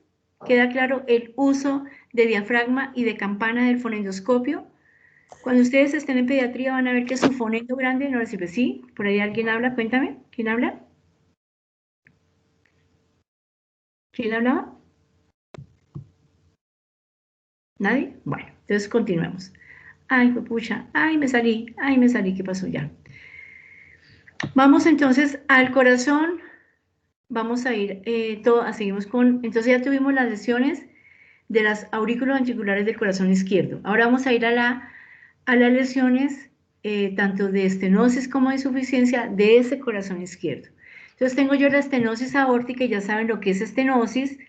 Resulta que el aparato valvular de las de las pulmonares o sigmoideas es más pequeñito, el área de la superficie de eso, de la superficie valvular, y entonces con una disminución, este más o menos mide 4 centímetros cuadrados de superficie, y cuando el área de superficie está menor a 3, ya se está originando estenosis, que puede ser congénita, puede ser porque se calcifica la válvula, puede ser por carditis reumática, de pronto no es la primera causa, pero miren que vuelve a aparecer, o degenerativa, que quiere decir que con el pasar de los años se va dañando la válvula y se vuelve estenótica la aórtica. Cualquiera de esas causas puede tener, y la superficie se me va reduciendo. Ese orificio se vuelve entonces más pequeñito, normalmente es de 4, ya con 3 centímetros de superficie ya, cuadrada ya me empieza a dar sintomatología. ¿Y qué es lo que está pasando entonces? Recuerden que la válvula está ubicada en la salida del ventrículo izquierdo hacia la aorta. Allí está ubicada la válvula. Inicialmente el problema va a ser, vamos a ver aquí la imagen que es mucho más gráfico, a mí me gustan mucho las imágenes. Entonces yo tengo mi ventrículo con una válvula que está aquí la aurícula izquierda. ¿Siguen viendo mi puntero? Por favor, cuando no lo vean me dicen, porque yo no sé, yo hablo y pienso que me están viendo el puntero. ¿Lo ven? Sí, doctora. Perfecto. Aurícula izquierda, ventrículo izquierdo, pero el problema ahora va a estar aquí en la válvula aórtica, que permite el paso, al abrirse la válvula permite el paso de sangre desde el ventrículo, que hace sístole, eyecta y pasa toda la volemia, el volumen que está, el volumen minuto, el volumen en cada sístole, en cada fracción de sístole, a través de la aorta. Pero resulta que estoy diciendo que esta válvula de aquí se me está estenosando, se está cerrando. Aquí miren la cerrada, ¿cierto? Es una válvula que se va cerrando. Aquí miren, además está calcificada. Aquí esta tiene 2 valvas, ¿cierto? Es bicúspide, esta es tricúspide. Tricúspide quiere decir que tiene 3 válvulas, no es que sea la tricuspidia. Por eso tengo que bicúspide con 2 valvas, tricúspide con 3 valvas, No hay que hablar bien, no estoy diciendo tricuspidia, estoy diciendo que tiene 3 valvas o 2 valvas.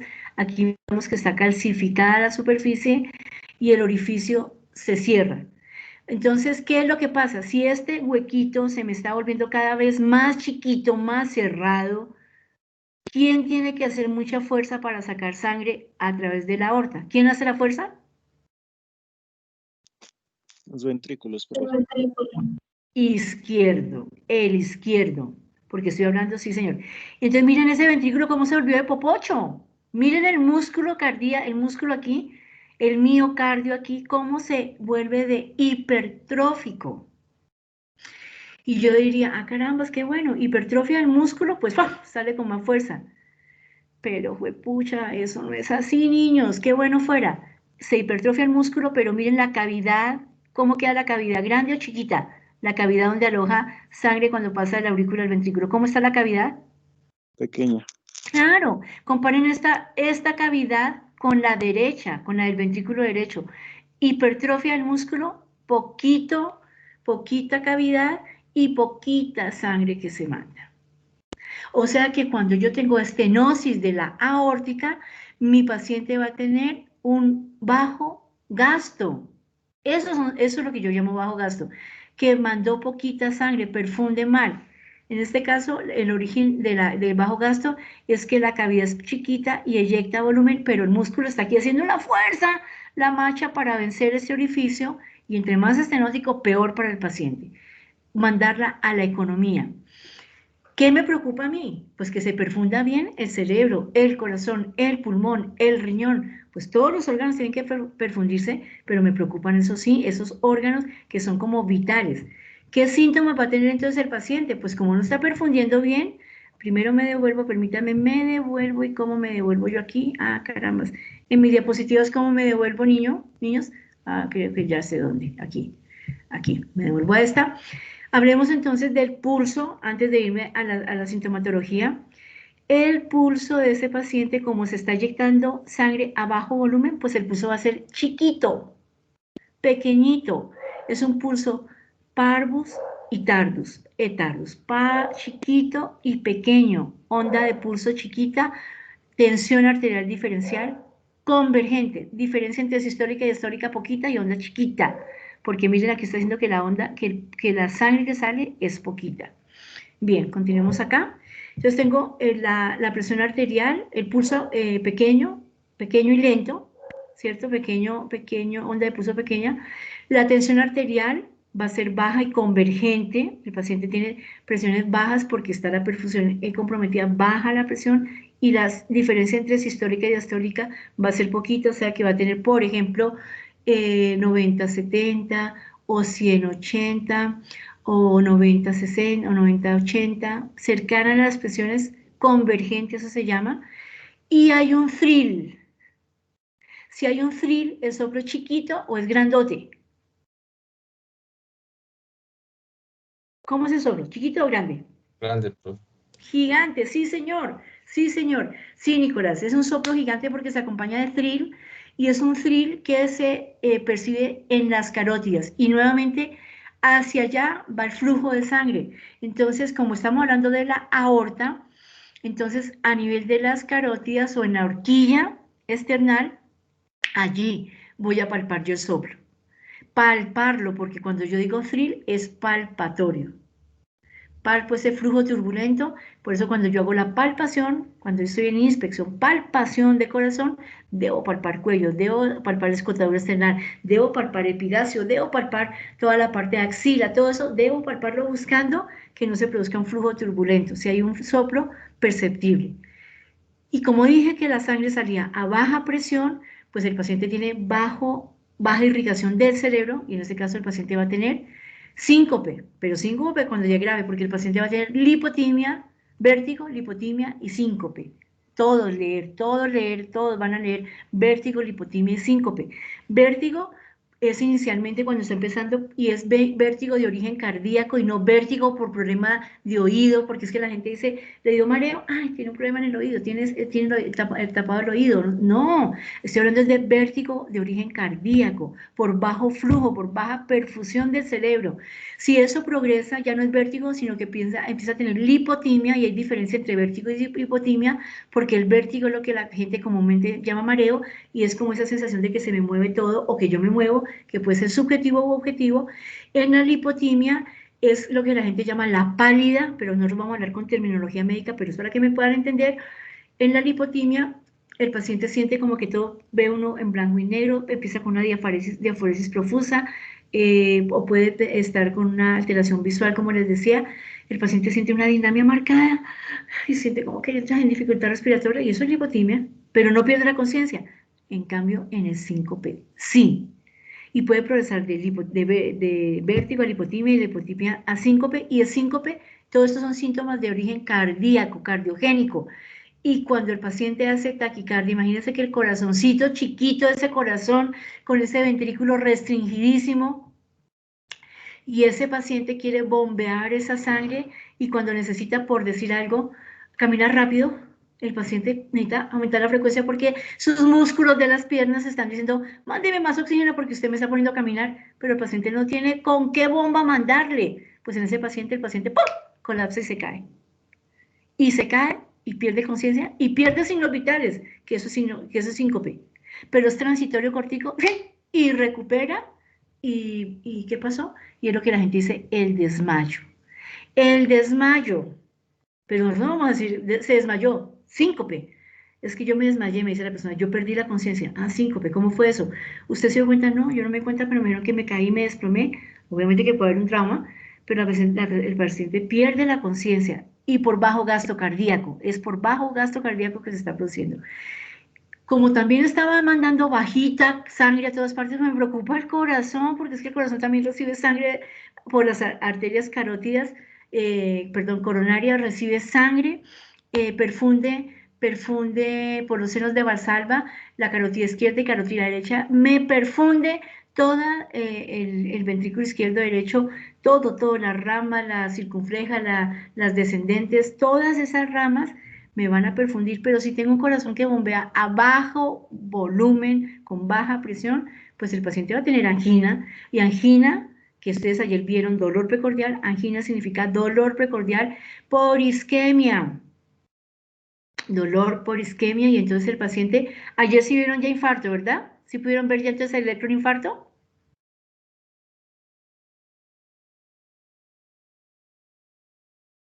Niños, ¿aló? ¿Jóvenes? ¿Aló? ¿Me están escuchando? ¿Jóvenes? Sí, profe. Ay, pero como no me contestan, pensé que yo era que estaba hablando sola y ya me salí de mi presentación. Carambas. Ay, ojalá pueda volver sin problema. ¿Dónde estaba? Por acá. Ojalá lo pueda abrir. Por favor, no es sino un momentico, un micrófono. Sí, sí vimos. Entonces, como ya vieron infarto, ya saben lo que les pasa a las coronarias por isquemia, y entonces este paciente me va a hacer angina. Angina porque no le va a durar más de 20 minutos, pero pues es un dolor de isquemia que duele 10 de 10, es el dolor de isquemia. Entonces, los pacientes hacen transitorio, dolor precordial por bajo gasto cardíaco. Me va a originar arritmias, pero ojo que estas arritmias ya no son auriculares, sino ventriculares, porque el problema está en el ventrículo, arritmias ventriculares, y puede originar la muerte de origen cardíaco, muerte súbita, una muerte cardíaca, muerte súbita de muerte de origen cardíaco, que pues obviamente que es pues, terrible. El paciente tardíamente me va a hacer disnea, tardíamente, porque el ventrículo, como dijimos que se me volvía popocho, ese músculo hipertrófico, pues esa presión del ventrículo izquierdo se va a traducir en la aurícula izquierda y me va a originar hipertensión pulmonar, pero eso es muy tardío y puede originar todos los síntomas de falla cardíaca tardíamente. No es el síntoma no es el síntoma principal. El principal síntoma es el bajo gasto, que me da hipoperfusión y sobre todo del cerebro. Y mire que aquí les puse el corazón, que es otro órgano vital que también puede tener hipoperfusión. Puede tener fatiga y recuerden que fatiga es muscular, mareos, cambiemos esa palabra mareos, que son vértigos. Lo que pasa es que el paciente me va a estar diciendo a mí como mareo, ¿cierto? Pero puede hacer vértigo, lipotimia o síncope, todas esas cosas las puede hacer el paciente. Entonces, yo le voy a decir al paciente que me refiere a palpitaciones por la arritmia ventricular que se origina, y el paciente definitivamente siempre dice que se siente cansado, porque como el corazón perfuña tan poquito, el paciente dice, yo no puedo hacer mucha fuerza porque es que me canso mucho. Siempre está refiriendo a dinámica. ¿Cómo es el soplo del paciente con estenosis de la aórtica? El soplo va a ser sistólico, o sea que está en la parte inicial entre cierres de aurículos auriculares y pequeño silencio, sistólico, acompañado del thrill, es intenso, puede ser 4, 5 o 6 de Levine, intenso, se irradia al cuello y es en diamante, en crescendo y decreciendo, y obviamente que se puede encontrar tanto en el foco aórtico como en el accesorio aórtico. Y aquí lo tenemos. Tenemos entonces este ventrículo que se me va hipertrofiando el músculo, esta válvula que me hace cerrado y no bombea el flujo, pasa poquito volumen a través de la aorta, perfunde mal los tejidos y me origina el soplo. Soplo intenso, aquí en sístole, en diamante, en crescendo y decreciendo, y un soplo que se me irradia a las carótidas, irradiado hacia el cuello. Eso se llama estenosis de la aorta. ¿Preguntas, jóvenes?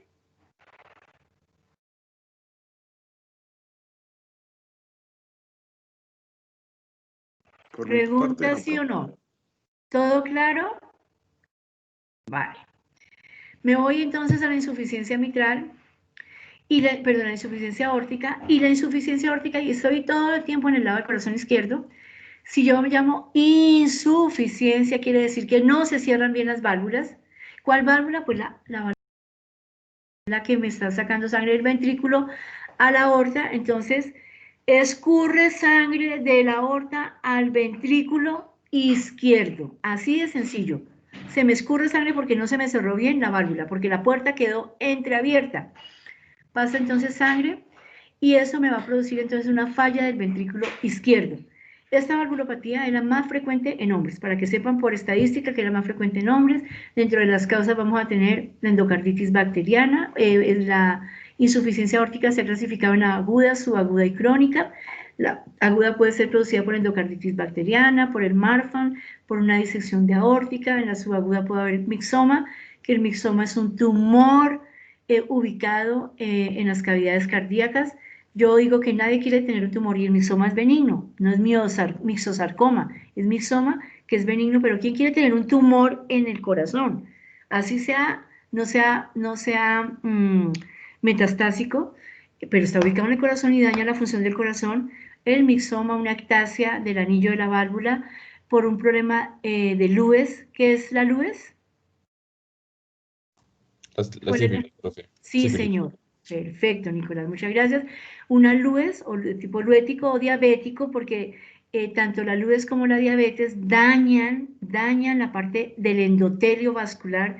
La diabetes produce micro y macroangiopatía diabética, y la Lewis produce gomas luéticos y daña sobre todo la aorta, la puede dañar y daña la función de la aorta, produce una insuficiencia, no permite que cierre bien esa válvula, o de los aneurismas, que son dilataciones que se pueden producir.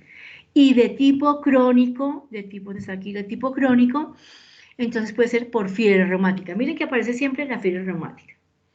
Fiebre reumática, que no es lo mismo que artritis reumatoidea, no me van a confundir. Ambas tienen problema articular, pero son diferentes. La artritis reumatoidea es una colagenopatía. También puede ser, es la que más produce daño en los viejitos, en las personas, o puede tener una artritis reumatoidea juvenil. Se les puede, porque son manifestaciones extraarticulares. En este caso, la manifestación sería daño de la válvula aórtica. Puede ser una manifestación, O el paciente hipertenso que les nombraba yo por allá, que al hipertenso se le pueden dañar las válvulas del corazón y ya vamos a ver cómo es ese origen. Y con los años, el viejito va a tener, pues la persona senil, se van a dilatar las válvulas. Entonces, ¿qué es lo que le está pasando al paciente que hace la insuficiencia? Baja sangre, escurre sangre de la aorta hacia el ventrículo. ¿Cuándo? En diástole. En sístole no, porque en sístole eyecta volumen, el ventrículo puede hacer la presión, bota volumen, eyecta por la aorta, pero como la válvula es insuficiente, se escurre la sangre en la diástole. Cuando se relaja, entonces se relajó el ventrículo y está escurriendo sangre de la aorta al ventrículo. O sea que el ventrículo se me está quedando con un remanente de sangre y jovencitos, la sangre pesa, la sangre es líquido. Si yo tengo una bomba, y ahí es donde está Frank Starling, y todos tenemos que saber leyes de Frank Starling cuando hablamos de hemodinamia. Tenemos que conocer esas leyes de hemodinamia, y Frank Starling dice que cuando hay una cardiopatía dilatada, y aquí voy a hablar de dilatación, la fibra es elástica. La fibra miocárdica se contrae, se relaja, se contrae, se relaja, sístole, diástole, pero vuelve a su tamaño normal, conserva esa capacidad de elasticidad, que es una de las capacidades, de las propiedades que tiene la fibra miocárdica, ¿cierto? La elasticidad de esa fibra. Si yo cojo esas bombas globos que se inflan para fiestas, pero en vez de ponerle aire le pongo líquido y lo pongo yo en la llave del agua, lo pongo allí y lo empiezo a llenar la bomba. Si tiene poquito líquido, pues se dilata un poquito, pero si le meto más líquido, se dilata más. Y si le pongo mucho líquido, pues se dilata mucho más. Y cuando boto el líquido, esa bomba se ha dilatado porque ha perdido elasticidad. Pues eso le pasa al ventrículo izquierdo, que pierde esa capacidad, porque es que eso no es de la noche a la mañana, son años y años que le escurre sangre, de la aorta hacia el ventrículo y se va dilatando el ventrículo izquierdo. Aquí lo tenemos, esta válvula, aquí la tienen que no cierra, esta válvula pasa sangre desde la aorta hacia el ventrículo en la sístole y está quedando, entonces, con una sangre aquí, con un mayor contenido de sangre y se va dilatando la cavidad ventricular, se origina una miocardiopatía dilatada. Como está dilatada, pues también este paciente, aumentando aquí el volumen, va a tener problemas indirectamente en la aurícula izquierda, va a involucrar la aurícula izquierda, y el paciente también me va a hacer signos del lado izquierdo, y el principal signo se llama disnea. Disnea que va siendo, pues, como es cardíaca, es progresiva y es con el ejercicio, y el paciente se va a quejar de eso. Cuando yo voy a ver al paciente, encuentro entonces un PMI, ya no en el quinto espacio, sino un PMI por allá, por fuera, porque el corazón está grande, ¿cierto? Permítame un momentico, me devuelvo un segundito a la fisiopatología, por acá veamos qué pasa. Entonces se me dilata el ventrículo, una dilatación excéntrica hacia afuera, se aumenta la precarga, ¿cierto? Ese volumen eyectado va a estar comprometido, se aumenta la presión en la aurícula izquierda, que ya les dije, y tardíamente, todo eso ya es tardío, el edema pulmonar. Bien, entonces el paciente va a tener disnea y el paciente, como dijimos que tenía bajo gasto cardíaco, todo lo que sea bajo gasto es perfusión. Otra vez síncope, otra vez, todas las cositas que ya habíamos mencionado.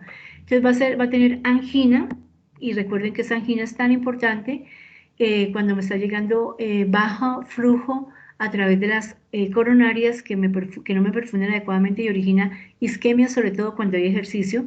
Eso es angina, aunque también hay angina de reposo, la angina de Prince-Meta, que espero que por ayer hayan hablado de todo eso, y se origina el dolor cuando las demandas de oxígeno son mayores, y si el paciente pues ya tiene mayor de 20 minutos en isquemia, pues va a originar infarto.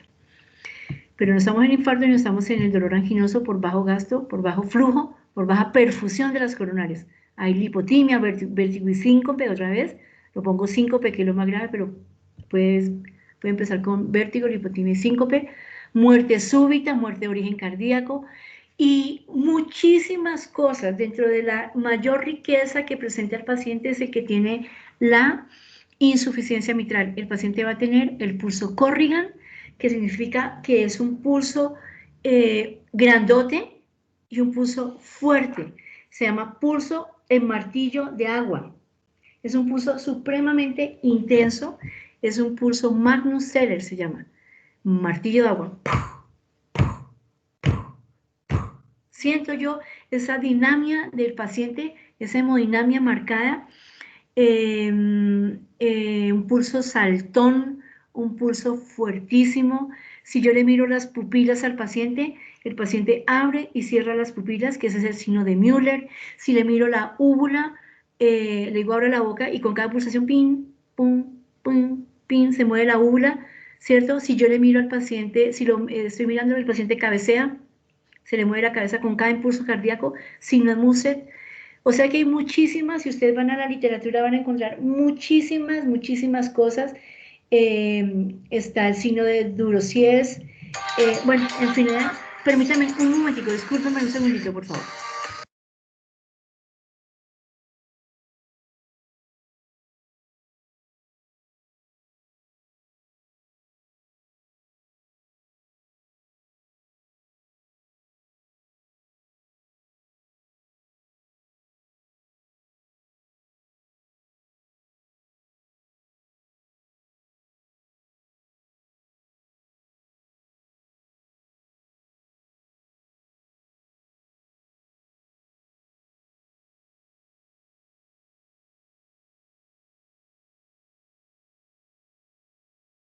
Bueno, qué pena con ustedes, pero fue una llamada así que tenía pendiente, pero ya les dije que más tarde hablamos. Entonces, jóvenes, tienen muchísima riqueza, aquí hay más cosas.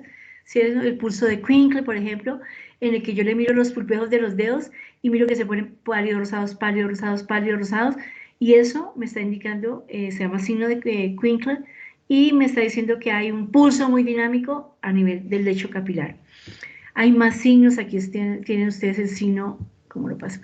El signo de Traube, el signo de Grossies, el precordio en cúpula de Barr, todo ese precordio activo, miro yo ese PM dinámico, muchas cosas que por favor necesito que revisen y que yo rara vez me voy a confundir, y cuando yo le tomo la presión, tiene una presión arterial divergente porque la sistólica y la diastólica son muy distantes, puede tener el paciente 180, 100 por ejemplo, sí, está hipertenso, pero la diferencia es de 80, es un pulso ampliote y suena ese pulso fuerte y me doy cuenta, y el pulso va a tener estas características. Va a ser un pulso, a ver, ¿dónde vamos aquí? Un soplo, que yo le pulso, un soplo que va a ser en diástole, y ya saben dónde está aquí, sístole, primer ruido, pequeño silencio, diástole, segundo ruido, y gran silencio va a ser en diástole, va a ser un soplo en decreciendo, y es un soplo, ¿qué más características tiene ese soplo? Pues sí, está ubicado allí, en el inicio, es en el inicio de la diástole. Bueno, jóvenes, esto es lo que tiene que ver con corazón izquierdo. ¿Alguna pregunta, jovencitos? ¿Alguna pregunta? ¿Hay preguntas? ¿Alguien tiene algún comentario? ¿Nada? ¿Sí o no? Profe. Señor, ¿quién habla? ¿Nicolás? Nicolás Giovanni. Nicolás Giovanni, ¿tu apellido es cuál? Triana. Ok, Nicolás, claro, es que tengo varios Nicolás. Nicolás Triana, cuéntame, ¿me puedes prender tu camarita, porfa? A ver si te puedo ver. Ok. Gracias. Permítame. Y cuéntame qué quieres decirnos. Es que lo que quería preguntarle es si este paciente puede llegar a la palpación a presentar trill. No, este soplo no se acompaña de trill. En insuficiencia aórtica no, señor. Pero sí tiene muchísimas otras cosas que a ti te van a ayudar a hacer el diagnóstico. Pero no, el soplo, o sea, quiere decir que es un soplo no es muy intenso en Levine, no se acompaña de trill, entonces puede ser hasta un grado 3, ¿no? Bueno, jóvenes, entonces, esto es corazón izquierdo y el corazón derecho pasa lo mismo, pero cambiándole los nombres de la válvula y la repercusión con la hemodinamia correspondiente. Entonces, por favor, todos, porque el ejercicio aquí es de que todos aprendamos, van a ir ustedes a leer ese corazón derecho, qué pasa cuando está la insuficiencia, la estenosis o la insuficiencia de la aurícula ventricular del lado derecho. Si está estenosada, entonces se aumenta la presión en la aurícula derecha, y esa aurícula derecha repercute sobre otras cosas, entonces el paciente se me va a edematizar y a congestionar el hígado, bueno, una cantidad de cosas, y esos todos son signos de falla cardíaca derecha, porque todo lo que hemos hablado, jovencitos, indirectamente hablamos de falla en el corazón izquierdo, y ustedes ya aprendieron corazón izquierdo, y corazón derecho son toda esa o sea, cuando se me queda todo el líquido por allá represado en la periferia y el paciente se edematiza, se congestiona y el retorno no se hace adecuadamente. Entonces, lo mismo pasa en la insuficiencia, en la estenosis, tanto de la mitral como de la tricuspidia como de la pulmonar, pero estoy hablando ya de corazón derecho. Simplemente leerlo, es la misma cosa que con detalle les he explicado. No sé si hay alguna pregunta.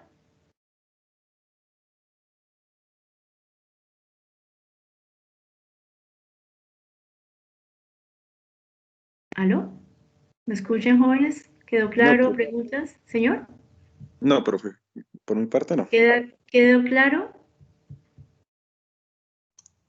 Sí, ¿Quedó claro, jóvenes? sí, profe. Vale, Sí, profe. vale, me alegro. Entonces, jovencitos, hemos terminado la clase. Espero que tengan más herramientas para poder aprender y para poder entender las cosas. Recuerden que la exploración física es un pilar fundamental en los diagnósticos que hacemos con el paciente.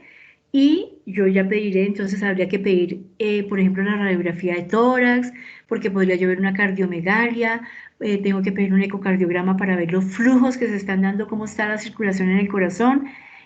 Puedo pedir al paciente estudios que me ayuden, si yo ya tengo un paciente que tenga, por ejemplo, un daño establecido por isquemia, en pacientes que hagan insuficiencia o estenosis y que la perfusión se esté comprometiendo, pues yo puedo hacerle al paciente, si el paciente puede, porque es cuando ya está muy avanzado, yo no lo voy a someter a una prueba de esfuerzo, pero le puedo hacer una prueba de perfusión miocárdica con isonitril, pruebas más específicas, y miro cómo es el compromiso del paciente. Aquí lo importante es que la clínica me ayude y me guíe, y ya después, si ustedes se vuelven cardiólogos, pues estarán pidiendo exámenes y ustedes dirán, a este paciente le hacemos tal cosa, cómo lo vamos a manejar, hay que llevarlo a cirugía, pero hay que compensarlo porque es que se pueden operar, pero cuando yo tengo un corazón vuelto nada, dilatado, pues pucha, ya como que el riesgo aumenta.